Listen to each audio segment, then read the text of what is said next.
G'day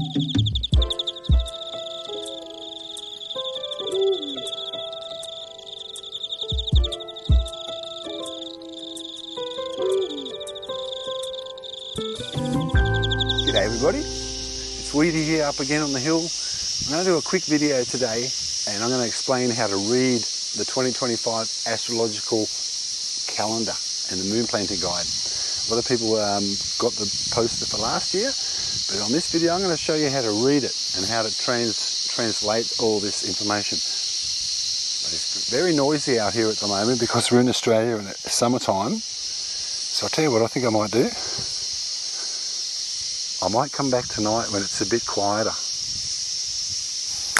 That's better. Now you can hear my voice. Now I don't have to yell. Alrighty, it's the poster we're going to talk about on this episode, but if you hang around a little bit later, I'll show you what it looks like tonight, because tonight is a new moon. The moon has actually gone down now.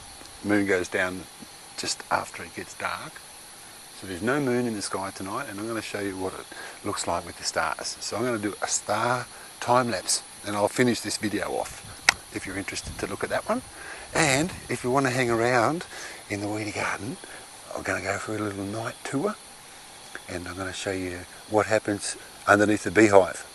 And we're going to look at the cane toads and why they're sitting down there now with their heads up right underneath the front of the beehive at night time. And I'm going to show you some big spiders. Some big spiders in the weedy garden. I've got to try and explain the way this moon cycle works. Think about it like a ball. You throw a ball up and it's going up, up, up, and at some point it stops going up, it stops and it changes direction, and then it comes down. All right? That's what we call the pinnacle moment. That's the pinnacle moment of 1 second. When you say, at this second, the moon is full. And at that second, it's full wherever you are on the planet. Okay? Same time for everybody. It's not because you see it at night time and it's full, then it's full for you, and I see it at night time in Australia and it's full for me and it's different times. No, the moon is full the same time everywhere, okay? And in Australia, we've got the time on it. So we know in Australia what time it is, right? So if you're in America, or if you're in England or Canada or India, anywhere, then just think about you're going to give me a call in Australia, right? So you're thinking, oh, it's that time in Australia where it's full moon. If you want to be precise, then think about what time difference there is from your country, and that'll be the right time for you at that moment, okay? I hope you understand what that means. It's pretty simple. So the moon is going around in these phases. Got the new moon, the full moon. The new moon, the full moon, right? It's going around like this, once a month, and it's changing, and it comes up different times a day, but I'm not going to make this complicated. This video is to make this simple. And to read this chart, you got the moon cycles, right? So now we know what that is. Leafy greens. Think about a green lettuce. There's a little box down the bottom here, and that little box is green, and that says this is the best time to plant your leafy greens, like your lettuce and your spinach and all the leafy stuff that you eat. Okay? And if you look at this calendar, it's got little moments, little windows of like about a day and a half of where it's the best time to plant, for example, your leafy greens. So down the bottom it'll show you your leafy greens and your fruiting things, all your things that are fruiting, like tomatoes and your cucumbers and your corn and all those things that you eat the fruit of. And they're a different colour, they're red. So if you think of it like lettuce is green, tomatoes are red, and the last one is the things that grow on the ground, like your root vegetables. You got your potatoes and your carrots and your beetroots and things like that. That's the brown one. So you've got leafy green, red tomatoes and brown potatoes. Green, red and brown. And those green, red and brown, they're different times of the month. They're different times of the week. So on the calendar, you can see this is the green one, this is the red one, and this is the brown one. So this time is a good time to plant your leafy greens. But listen, don't get confused, right? Because you could get confused when I'm pointing up here. Because like for you guys over in Denmark, for example, that's like the middle of winter. You're not even going to think about planting anything. Absolutely correct.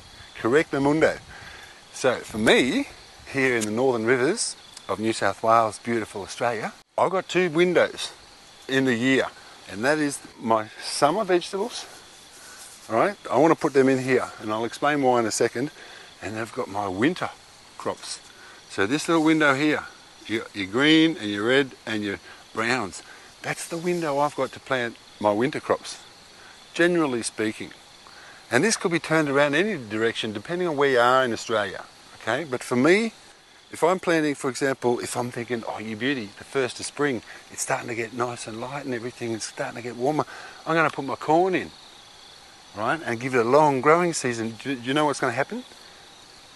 I'll tell you what's going to happen. It's going to come out of the ground and it's going to think, ooh, the days are very short, the nights are very long, because they are in September, on the 1st of September here. We're just coming out of winter, you know. Summer's way over here. So the days are still really short. The corn comes up and thinks, the days are short, I've got to mature and throw my seeds out, because that's it for me. And so it grows this high. I'll show you what it looks like. I'll go and get one of the corn that I put in the 1st of September. I'll show you what it looks like. Actually, what I'll do is I'll just do the magic thing that I do in the weedy garden. I'll just go 1, 2, 3, whoo, see that one? That's the corn that I planted too early. Came out of the ground, got that high and said I've got to go to seed. And that's one of the big ones. That's another one. That's one of the smaller ones, but you can see the cob. Tiny little thing. It's like a tiny little example of a corn, isn't it? What you want is you want your corn to be this big, everybody. So next year, I'm going to plant my corn here. I actually just, what have we got here? We've got November. The corn that I've done the experiment, which is the other video with the electroculture experiment to see if it actually works, they were put in the ground probably around here. So they're going to potentially be nice big corn. Okay, so that's why I've got this little window here. And of course, depending on where you are in Australia, you can grow lettuce all year round if you want to. But that little lettuce seed, it's got its full potential. Every little seed is like all the little different children in the kindergarten, right? And like little John, he likes to play football, right? And likes to be like, oh, lots of energy. Whereas Sally, for example, she might want to sit and just do her artwork and be nice and peaceful and quiet. And that's the fact, right? Everyone knows that we're all different. And the seeds are like that as well. Each different seed's got its favourite time to be put in the ground on this calendar. And it's going to take me years to find out each individual seed, what it likes, but I know what corn likes now, and I know that broccoli, and I know that garlic and stuff and onions over there. So that's how you read it. That's the symbols. They correspond to the times of the month where those specific ones are to be placed in the ground for their most benefit. And the last week of the moon phase, that's the relaxing week, or the week to turn your compost, or the week to do your weeding and stuff like that. I drove up and visited Thomas today and had a good old chat with him about this, and I wanted to get him on camera and show who Thomas is, but Thomas has never been seen on the internet, so no one knows what Thomas looks like except a few of his friends. But Thomas has never had a telephone. He's about, probably I hope I'm not wrong, but Thomas, he'd probably never see this anyway, but Thomas, I think he's about 70. He might even be a bit more than that, but he's a very healthy looking 70-year-old. But he doesn't have a telephone, and he's never had a telephone, and he's never had a computer, and he's never had a television. And he lives off grid, and he lives out in the country in Australia, and he separates himself from the outside world very much. And I asked him about all this, and he said, you can't prove anything scientifically. So they've been doing this for donkey's ages, like for a long time before we were around. So this is not a new thing, but Thomas is an astrologer, and he's more into the astrology. And if you're into astrology, then this, I say, is the most important part of the whole calendar. And this is Thomas's forecast. And when I spoke with Thomas, Thomas is not an avid gardener, like probably many of us and you watching.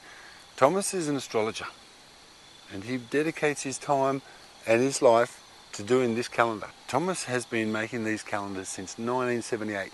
And that's 46 years is totally connected to this, all right? And he dedicates his time to doing the forecast, his astrological forecast for humanity for 2025. And that's what that says.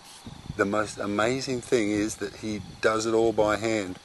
Every single word, every single letter every single drawing, every single line, every single one of these strokes. He uses a compass, and every single one of these he's coloured in, guys. He doesn't use the same one every year. He does it every year. And the only one that comes in and does a bit of artistry is this one down the bottom. And there's always a guest artist, and their name is on the side there. Okay, there's a little bit of explanation about the things down here, which is basically explaining the new moon, the full moon, the waning moon, the waxing moon. If you've got any questions, then put those in the comments, and I'll be happy to look at the comments and answer those comments in the next few days. There we go. I just turn my light up a bit. You can see on this, you can see the water signs, you can see the fire signs, and the earth signs, and the air signs, all the way around. And then you've got, of course, your star signs. I'm a Taurus, I'm over here somewhere. And let me just read what Taurus says. It says, known for their pleasant but determined disposition, the Taurus is a born toiler and wants to attain security, the foundation for enjoyment of the finer things of life. I guess we've all got some of this in us. Can you prove this scientifically? No, you can't. And Thomas can't either. And I don't think you could even try, because it's not about proving something scientific. It's like saying, why is little Johnny love football and why is little Sally love drawing? It's like, what can you prove that to me? How does that work scientifically? It's like, you can't. It's just like, that's when the seed lands, you know? That's the seeds. We're all different, and that's the way it is. And the earth has movements, the earth has cycles, and nature fits into them. Whether we understand it or not, nature has a way of fitting into it. And somehow in the past, they've figured that out. It's been given to some people in the past, and that's the way it's laid out, everybody. So I did an experiment last year where I put some seeds in the ground. I think I put it in here at the end of September. And then I waited 14 days. And then I put in another batch of seeds, the same seeds from the same packet. And what I noticed was the ones that came in the ground or in the seed pods at the right time, pretty much all of them germinated. I think I got about 90% germination. I probably only put 10 seeds in. And then the one I planted in the middle, because this is a good time and this is a good time, this is for leafy things. The one I put in the middle, it only came, maybe six of them germinated. So I've been doing these experiments where I put some seeds in the ground at the recommended best time, okay, and they all came up. Every seed germinated, pretty much every seed germinated. And then 2 weeks later, I put the same seeds in the ground, and well, there's 2 that haven't germinated out of 8. And also, I don't know, these tomatoes don't look very powerful. That's only 2 weeks difference. Same soil. So these were planted at the best time and the worst time, and I don't know, the results for me a little bit obvious. So that's a little experiment. And I also planted corn. I planted all my vegetables actually on the best time, and then all of them again on the worst time. And the first time I planted corn, they all came up. They're looking very strong and healthy. So these are the ones that are planted on the proper time of the month. See that all the corn came up. And the second time, which is the worst time, they're looking a bit spindly. Only 1, 2, 3, 4, 5 came up out of 10. This one's a bit wobbly. It's almost like it hasn't figured out to make its roots stronger, to support itself. Going through my first experiment, I could kind of see a difference, but you know, I could have, the seeds I planted might have been cracked or something. I don't know for sure.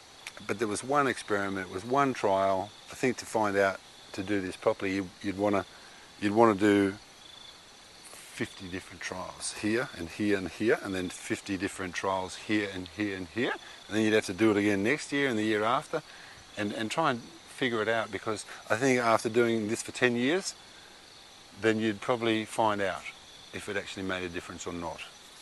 With observation, I can find out what each of these seeds that I'm putting in the ground up here on the weedy hill, what each of them prefers individually.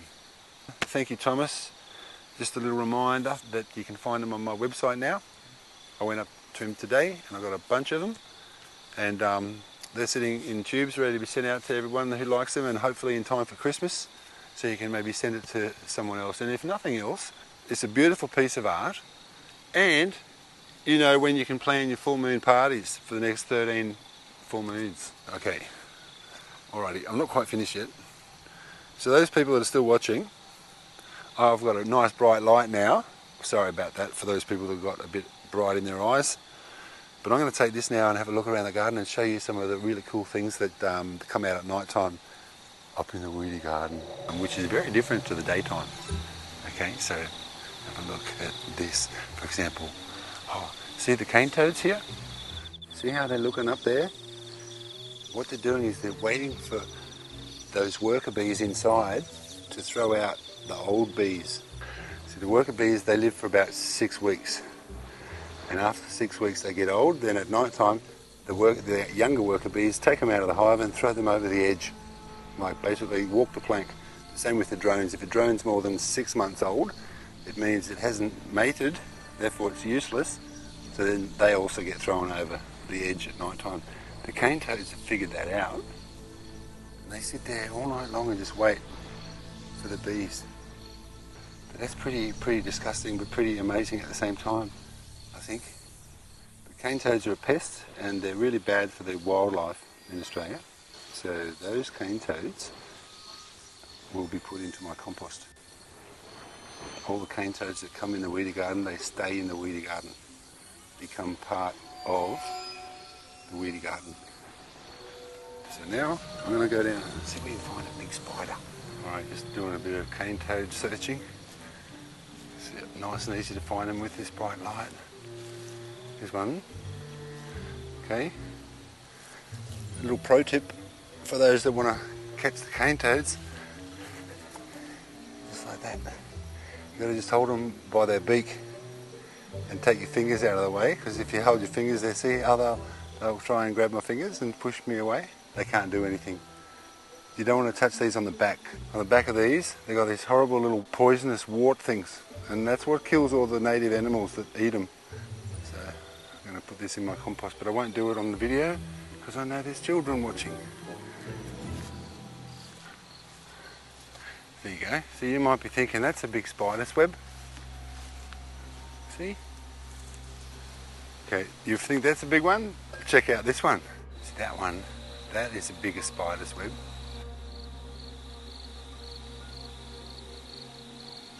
Looks like she's already got something to eat. Oh, there she goes.